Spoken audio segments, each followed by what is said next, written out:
Madame la Présidente de l'Assemblée générale, Monsieur le Secrétaire général, Excellences, Mesdames, Messieurs les chefs d'État et de gouvernement, Mesdames, Messieurs les chefs de délégation, distingués délégués, c'est avec gravité et beaucoup d'espoir que je porte la voix d'Haïti et les salutations d'un peuple digne et résilient qui, malgré les épreuves, revendique pour lui-même et pour l'humanité entière trois promesses universelles: le développement, le respect de la dignité humaine et la paix.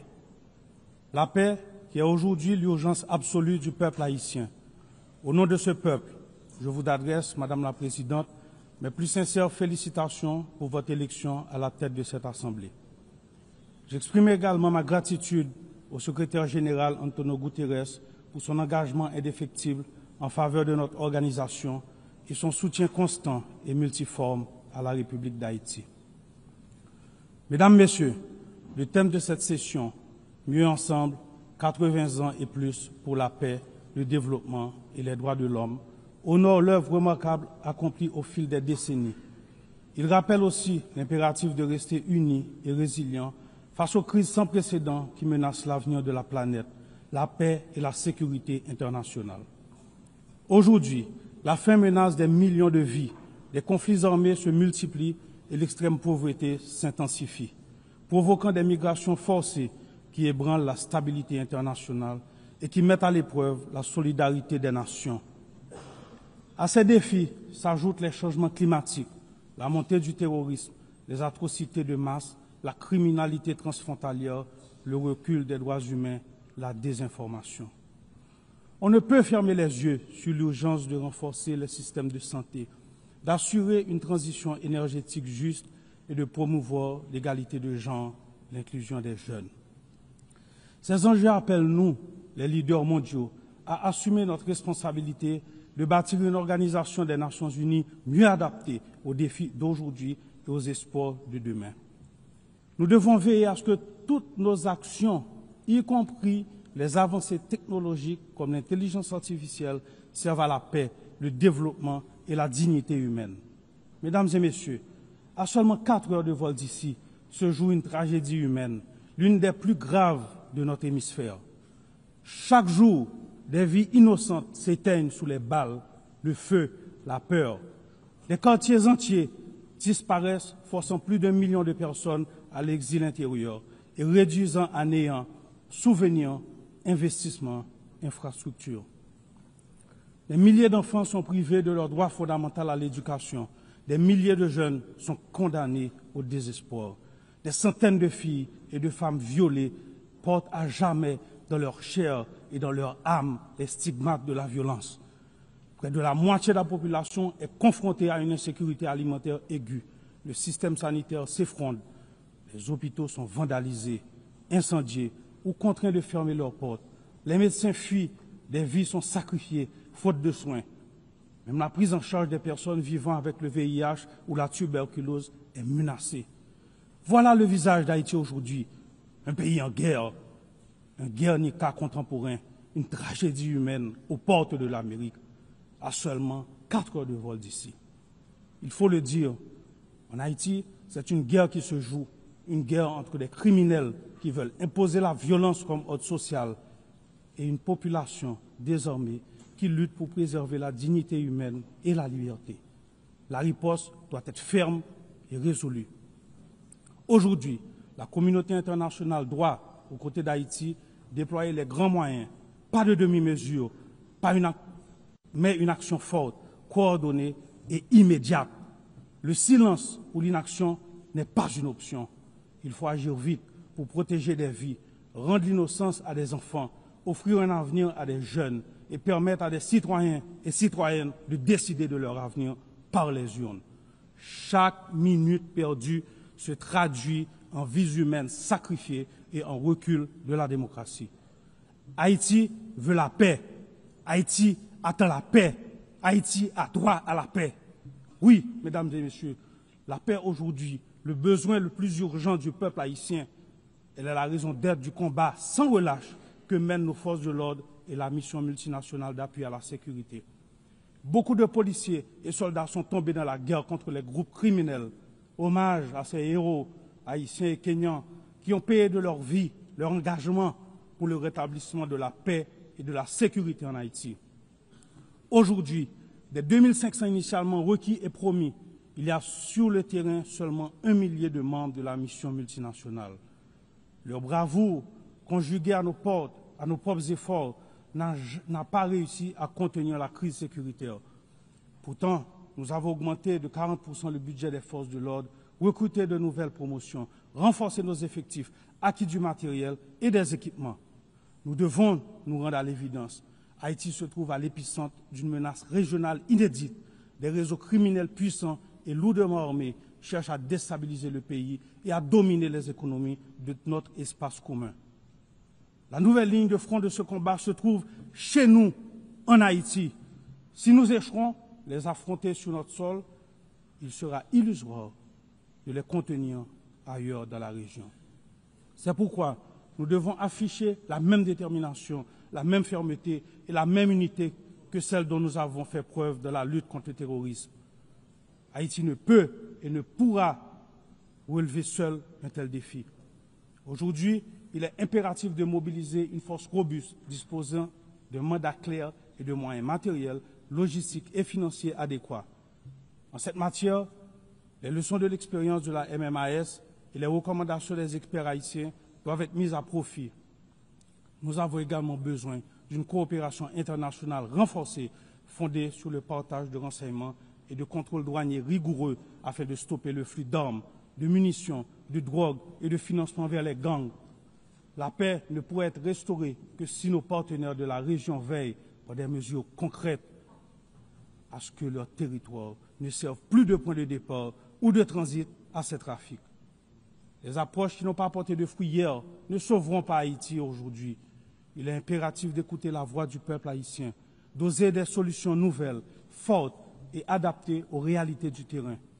En ce sens, nous souscrivons pleinement aux efforts engagés pour transformer la mission multinationale d'appui à la sécurité. Nous appelons également à la solidarité de toute la communauté internationale et plus particulièrement l'engagement des membres du Conseil de sécurité pour un vote favorable à la résolution établissant une force de suppression des gangs. C'est pourquoi je veux exprimer, au nom du peuple haïtien, ma profonde gratitude aux États-Unis d'Amérique et au Panama pour cette initiative dont la concrétisation marquera un tournant décisif dans la lutte contre l'insécurité qui étouffe notre nation. J'adresse également mes remerciements à l'administration du président Trump pour les efforts déployés afin d'apporter soutien et ressources dans notre lutte commune contre les gangs, ces ennemis qui menacent à la fois Haïti et toute la région. Aujourd'hui, la complexité de la crise haïtienne ne doit pas servir de prétexte à des plaidoyers sans fin, à des négociations interminables ou à des blocages dictés par des considérations géopolitiques. Chaque jour, des décisions profitent aux groupes criminels. L'urgence commande d'être proactif, de s'élever au-dessus des divisions pour agir ensemble, au service des valeurs qui nous rassemblent, la paix et la dignité humaine. Haïti accueillera avec intérêt l'organisation d'une rencontre de haut niveau afin d'aplanir les obstacles et d'avancer concrètement. À cet effet, nous saluons les pays de la région qui ne cessent de nous apporter leurs inestimables soutiens, notamment à travers des déclarations au sein de diverses organisations régionales telles que l'OEA et la CARICOM. Nous apprécions à leur juste valeur leur démarche auprès des partenaires du Conseil de sécurité pour une réelle solution à la crise sécuritaire en Haïti. Nous rendons également hommage à tous les États qui, lors des crises passées, se sont tenus à nos côtés et exprimons l'espoir de pouvoir compter à nouveau sur leur engagement. Ensemble, nous pouvons et nous devons résoudre cette crise qui a trop duré. 12 millions d'hommes, de femmes et d'enfants attendent cet engagement. Mesdames, Messieurs, le Conseil présidentiel de transition est né d'un consensus politique issu d'intenses négociations entre les forces vives de la nation. Ce Conseil, dont la mise en place a été appuyée par d'importants partenaires internationaux et facilité par les éminentes personnalités de la CARICOM, dispose d'un agenda clair, au cœur duquel figure l'organisation d'élections libres et crédibles.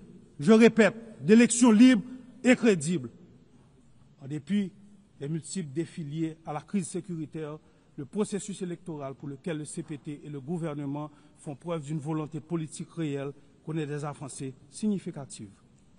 Le Conseil électoral provisoire a déjà identifié plus de 85% des centres de vote, mobilisé plus de 70% du personnel électoral et un financement national de 65 millions de dollars est garanti. Le Conseil présidentiel de transition collabore étroitement avec la mission multinationale d'appui à la sécurité, l'OEA, la CARICOM et le BINU pour préparer des élections libres, transparentes et inclusives, reflétant la volonté souveraine du peuple haïtien et garantissant la participation pleine et effective des femmes, des jeunes, des personnes en situation de handicap et des groupes marginalisés. Dans le souci de maintenir une cohabitation politique productive, des efforts constants sont entamés et poursuivront pour élargir le dialogue avec différents secteurs de la vie nationale, pour renforcer le consensus et prévenir un vide qui serait fatal à la démocratie et à la stabilité. Le peuple haïtien doit pouvoir choisir ses dirigeants. L'État veut organiser des élections crédibles. Notre plus grand obstacle demeure le rétablissement de la sécurité. L'appel urgent et solennel que nous venons, une fois de plus, de lancer pour résoudre la crise sécuritaire en Haïti ne doit pas rester lettre morte, ni se perdre dans des discours ou des promesses non tenues. En Haïti, la paix ne peut plus attendre. Mesdames et messieurs, la période transitoire ne permet pas d'engager toutes les grandes réformes structurelles dont le pays a besoin, mais la crise humanitaire actuelle doit être adressée. À ce jour, l'État haïtien a fourni 72% de l'aide d'urgence destinée aux personnes déplacées internes et accompagne la relocalisation des familles. Nous exprimons notre profonde gratitude aux partenaires internationaux, mobilisés à nos côtés de la réponse humanitaire et accueillons avec un vif intérêt les initiatives porteuses de ceux qui, comme l'Association des États de la Caraïbe, choisissent de rejoindre cet élan. Mais notre stratégie ne se limite pas seulement à l'assistance immédiate.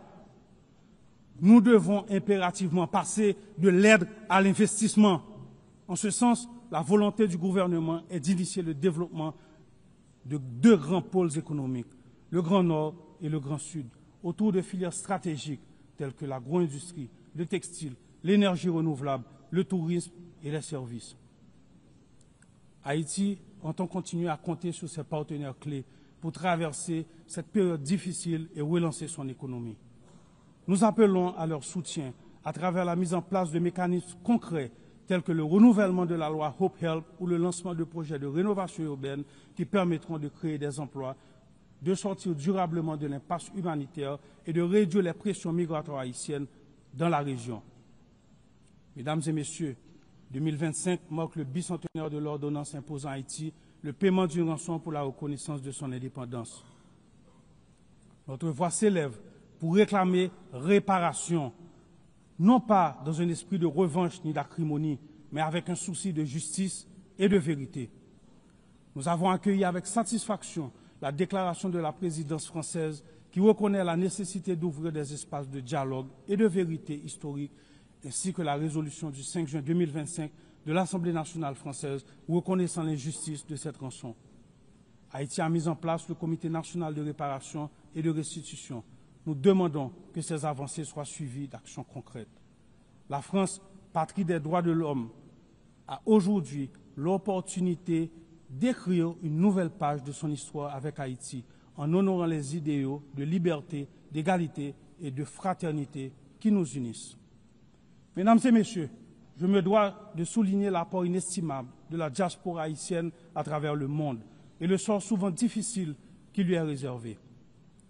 Qu'ils vivent en Amérique, en Europe, en Afrique ou ailleurs, les millions d'Haïtiens à l'étranger contribuent au développement d'Haïti.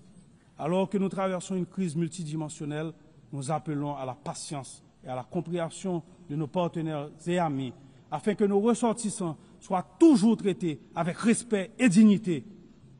Derrière chaque migrant, il y a un visage, une famille, une histoire. AG News Network.